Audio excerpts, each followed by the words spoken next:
finishes off in style. A magnificent strike into the crowd. வணக்கம் நண்பர்களே, welcome to channel cocktail furious. இப்போ நம்ம பார்க்க போற video Ireland versus Pakistan second T20 ஓட ரிவ்யூ தான். அட் டப்ளின் நடந்து முடிஞ்சிருச்சு அண்ட் பாகிஸ்தான் ஒரு நல்ல கம்பேக் கொடுத்துருக்காங்க இந்த மேட்ச்ல, சொல்லியே ஆகணும். மஸ்ட் வின் கேம் வேற, சூப்பரா பெர்ஃபார்ம் பண்ணிருக்காங்க. ஃபர்ஸ்ட் T20ல அயர்லாந்து 5 விக்கெட்ஸ் வித்தியாசத்துல வின் பண்ணாங்க.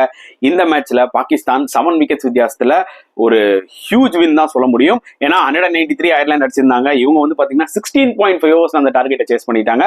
So super comeback from Pakistan cricket கண்டிப்பா சொல்லி ஆகணும். ஸோ முதல்ல டாஸ் வின் பண்ணி பாபர் அசாம் போலிங் எடுத்தாரு. ஏன்னா ஆப்வியஸ்லி மழை வர வாய்ப்புகள் இருந்தது. இப்போ ஒரு கண்டிஷன்ஸை பார்க்கும்போது கொஞ்சம் அந்த வெட் கண்டிஷன்ஸ் இருக்கும், சேஸ் பண்றது பெட்டர் ஆப்ஷனா இருந்திருக்கும். ஸோ அதை தான் கரெக்டா பண்ணாரு. ஸோ ஃபர்ஸ்ட் பேட்டிங்ல அயர்லாந்து 193 அடிச்சாங்க, which I thought was a good score. And Lorcan Tucker சூப்பரா விளாண்டாரு. அவர் தான் வந்து டாப் ஸ்கோரர், 52 ரன்ஸ் அடிச்சாரு. அப்புறம் கேம்பர் ஒரு சின்ன கேமியோ விளாண்டாரு. அண்ட் கீழே கெரத் டெலானியும் ஒரு சூப்பர் கேமியோ விளாண்டாரு.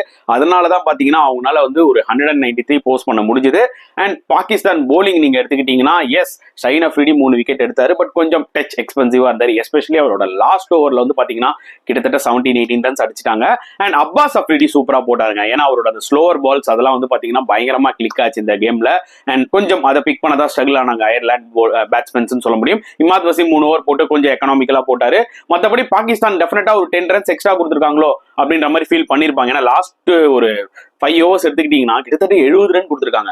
அவங்க ஃபர்ஸ்ட் 15-14 ஓவர்ஸ் போகும்போது ஓகே அயர்லாந்து மேபி ஒரு 175 அடிப்பாங்களோ, 180 கிட்டத்தட்ட வந்து நிப்பாங்களோன்ற மாதிரி இருந்தது. பட் டெஃபினட்டா 193 வந்து பாத்தீங்கன்னா சம கம்பேக் ஃப்ரம் அயர்லாந்து. அது நம்ம கண்டிப்பா கொடுத்தே ஆகணும் கிரெடிட். ஏன்னா ஓப்பனிங்ல வந்து பாத்தீங்கன்னா பால்பெரைனும் சரி, அட் சேம் டைம் கேப்டன் ஸ்டெர்லிங்கும் சரி, இனிஷியலா ஒரு நல்ல ஸ்டார்ட் கொடுத்தாங்க. பட் டக்குன்னு அவுட் ஆயிட்டாங்க.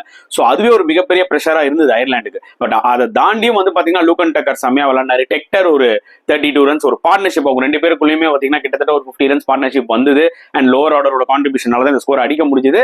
அண்ட் இந்த டார்கெட்டை பாகிஸ்தான் கிளினிக்கலா சேஸ் பண்ணாங்கன்னு சொல்ல முடியும். பட் அவங்க எதிர்பார்த்த ஸ்டார்ட் கிடைக்கல. நல்லா ஞாபகம் வச்சுக்கோங்க, சாம் அய்யூபும் சீக்கிரமா அவுட் ஆயிட்டாரு. ஒன் டவுன்ல வந்த பாபர் அசாம் வந்து பாத்தீங்கன்னா டக் அவுட் ஆயிட்டாரு. That was a huge wicket. அதுக்கு மேல என்ன சொல்ல முடியும் சொல்லுங்க. பட் த பிக்கஸ்ட் என்ன சொல்றது கேம் சேஞ்சர் அப்படின்னு நீங்க என்ன கேட்டீங்கன்னா டெஃபினட்டா முகமது ரிஸ்வான் அண்ட் ஃபக்கர் ஜமான். முகமது ரிஸ்வான் தான் இனிஷியலா அந்த இம்பர்டஸ் எடுத்தாரு. அக்ரெசிவா விளாண்டாரு. ஈவன் தோ 2 விக்கெட் போனாலும் பரவாயில்ல, தைரியமா விளாண்டாரு.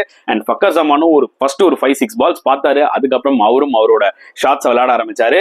அண்ட் விக்கெட்டும் பாத்தீங்கன்னா நடுவில் ஒரு மழை பெஞ்சது. ஃபர்ஸ்ட் ஆஃப் முடிஞ்சோடனே கொஞ்சம் மழை பெஞ்சதுனால கொஞ்சம் கிரவுண்டும் சரி எல்லாமே கொஞ்சம் வெட் கண்டிஷன்ஸா இருந்தது. அந்த அளவுக்கு அயர்லாந்து போலர்ஸ்னாலே வந்து பாத்தீங்கன்னா பாலை பெருசா கிரிப் பண்ண முடியல. அவங்களுக்கு அந்த ஸ்லோவர் டெலிவரிஸ் பெருசா ஒர்க் அவுட் ஆகல. அண்ட் அதை செமையா கேஷ் இன் பண்ணாங்க ரிஸ்வான் அண்ட் ஃபக்கர் ஜமான் தான் சொல்லி ஆகணும். சூப்பரா விளாண்டாங்க. அதாவது நல்லா விக்கெட் வந்து பேட்டுக்கு நல்லா சூப்பரா வந்துச்சு. சும்மா டபால் அடி பிரிச்சு மேஞ்சிட்டாங்க அயர்லாந்து போலர்ஸ் தான் சொல்ல முடியும். நல்லா புரிஞ்சுக்கோங்க, ஒரு விஷயம் நான் கண்டிப்பா சொல்லி ஆகணும். லாஸ்ட் மேட்ச்ல கிரேக் கேம் சூப்பரா போட்டாரு, 2 விக்கெட்ஸ் எடுத்தாரு எக்கனாமிக்கலா. இந்த மேட்ச்ல அயர்லாந்து போலர்ஸ்க்கு யாருக்குமே சரியான லைன் அண்ட் லென்த் போடல. எல்லாருமே ஸ்லாட்ல போட்டாங்க. மிகப்பெரிய டிஃபரன்ஸ் இந்த மாதிரி ஒரு வெட் கண்டிஷன்ஸ்ல நான் என்ன பார்த்தேன்னா, யார்கிட்டயுமே பெருசா பேஸ் இல்ல. 130 கிலோமீட்டர் ஸ்பீட்ல போடும்போது என்ன ஆகுதுன்னு பாத்தீங்கன்னா பேட்ஸ்மேனுக்கு ஈஸியா பேட்டுக்கு வருது. மேபி ஒரு 140 மேல அந்த மாதிரி ஒரு பேக் ஆஃப் லென்த் மாதிரி டெலிவரிஸ் போட்டிருந்தாங்கன்னா கொஞ்சம் பாகிஸ்தான் பேட்ஸ்மேன்ஸா ஸ்ட்ரகிள் பண்ண வச்சிருக்கலாம். பட் போட்ட எல்லா போலர்ஸுமே வந்து பாத்தீங்கன்னா கிட்டத்தட்ட வெரி சிமிலர் பேஸ் அண்ட் நல்லா பேட்டுக்கு வாகா வந்துச்சுன்னு தான் சொல்ல முடியும். அதை செமையா யூட்டிலைஸ் பண்ணாங்க. ரிஸ்வான் எப்பவுமே இந்த மாதிரி ஒரு சேஸ் எல்லாம் லைக் பண்ணுவாரு, செமையா ஆடி வின் பண்ணி கொடுப்பாரு பாகிஸ்தானுக்கு. அதை தான் ஆக்சுவலி பண்ணார். ஃபக்கர் ஜமான் செம்ம அடிங்க. அதுவும் எஸ்பெஷலி அவரோட ஃபேவரட் ஷாட்ஸ் இந்த மிட் விக்கெட்ல கிராஸ் பேட்டட் ஆடுவார்ல, சும்மா வளைச்சு அடிச்சிட்டு இருக்காரு. எல்லாம் பிளாட்டா போய் இறங்குது. அது மட்டும் இல்லாம லாஸ்டா வந்து அசாம் கான் விக்கெட் கீப்பர் இருப்பார்ல, அவரு வந்து பாத்தீங்கன்னா 10 பால் 30 ரன் அடிச்சாருங்க. அவரோட டேலண்ட காமிச்சிட்டாரு. PSL அவர் இந்த மாதிரி இன்னிங்ஸ் நிறைய விளையாடி இருக்காரு. பட் இன்டர்நேஷனல் லெவல்ல இன்னும் அவரோட ஃபுல் டேலண்ட் அவர் காமிக்கலன்னு தான் சொல்லி ஆகணும். பட் இந்த மேட்ச்ல 10 பால் 30 ரன் அடிச்சு சும்மா கேமே 16.5 ஓவர்ஸ்ல டப்பால் முடிச்சாரு. நல்ல ஒரு ஹிட்டிங். டெஃபினட்டா Pakistan will be so confident moving into the third T20 because அதுவும் ரொம்ப குரூஷியல். பிகாஸ் அது தோத்துட்டாங்கன்னா சீரிஸ் தோத்துருவாங்க முதல் முறையா அயர்லாண்டோட.